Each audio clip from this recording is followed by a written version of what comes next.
বাংলাদেশের ছাত্র জনতার বিপ্লবের পর থেকে প্রতিবেশী ভারতের সঙ্গে বাংলাদেশের সম্পর্কেও দেখা গেছে নাটকীয় অবনতি। অন্তর্বর্তী সরকারের আমলে বিভিন্ন ইস্যুতে দুদেশের সম্পর্কে একরকম উত্তেজনা বহাল থাকে। তবে 12 ফেব্রুয়ারির নির্বাচনে বিএনপি সরকার গঠনের পর ঢাকার সাথে সম্পর্ক জোরদার করতে চান নয়াদিল্লি। শুক্রবার সাপ্তাহিক ব্রিফিংয়ে এমনটাই জানান দেশটির পররাষ্ট্র মন্ত্রণালয়ের মুখপাত্র রণধীর জয়সওয়াল।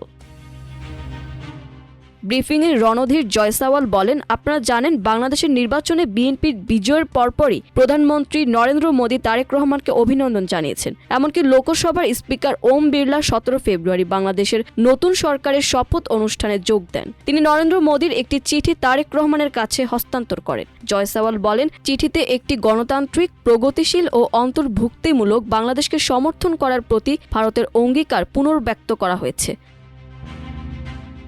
এ সময় তিনি বলেন, দুই দেশের উষ্ণ ও ঐতিহাসিক সম্পর্কের উপর দাঁড়িয়ে ভারত বাংলাদেশের সঙ্গে দ্বিপক্ষীয় সম্পর্ক আরও জোরদার করার প্রত্যাশা ব্যক্ত করছি। ব্রিফিংয়ে ভারত ও বাংলাদেশের মধ্যকার ভিসা কার্যক্রম নিয়েও কথা বলেন জয়সওয়াল। তিনি বলেন, এসব বিষয় নিয়ে পর্যায়ক্রমে বাংলাদেশ সরকারের সঙ্গে নয়াদিল্লির আলোচনা হবে। এর আগে 2024 সালের 5 আগস্ট আওয়ামী লীগ সরকারের পতনের মধ্য দিয়ে ঢাকা ও নয়াদিল্লির কূটনৈতিক সম্পর্কের টানাপোড়েন তৈরি হয়। সর্বশেষ গত ডিসেম্বরে ইনকিলাব মঞ্চের আহ্বায়ক শরীফ ওসমান হাদির মৃত্যু ঘিরে আরেক দফা অবনতি ঘটে ঢাকা দিল্লির সম্পর্কে। সিঙ্গাপুরে চিকিৎসাধীন হাদির মৃত্যুর খবর আসার পর 18 ডিসেম্বর রাতে চট্টগ্রামে ভারতীয় সহকারী হাই কমিশন কার্যালয়ের সামনে অবস্থান নিয়ে বিক্ষোভ করে সাধারণ জনগণ। এরপর চট্টগ্রামে ভারতীয় ভিসা আবেদন কেন্দ্রের কার্যক্রম 21 ডিসেম্বর থেকে পরবর্তী ঘোষণা না দেওয়া পর্যন্ত স্থগিত করা হয়েছিল। পরের দিন দিল্লি ও আগরতলা মিশন থেকে ভিসা ও কনসুলার সেবা স্থগিত রাখার ঘোষণা দেয় বাংলাদেশ।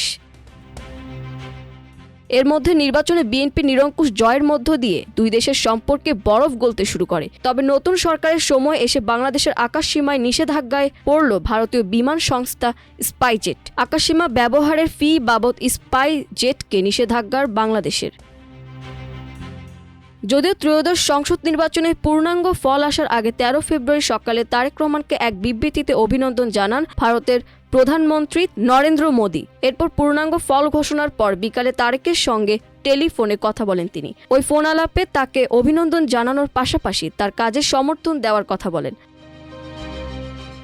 তবে বিএনপি নেতৃত্বাধীন সরকার ক্ষমতায় আসার পর গতি পায় দুই দেশের ভিসা কার্যক্রম। শুক্রবার থেকে দিল্লিতে ভারতীয়দের ভিসা দেওয়া শুরু করেছে বাংলাদেশ হাইকমিশন।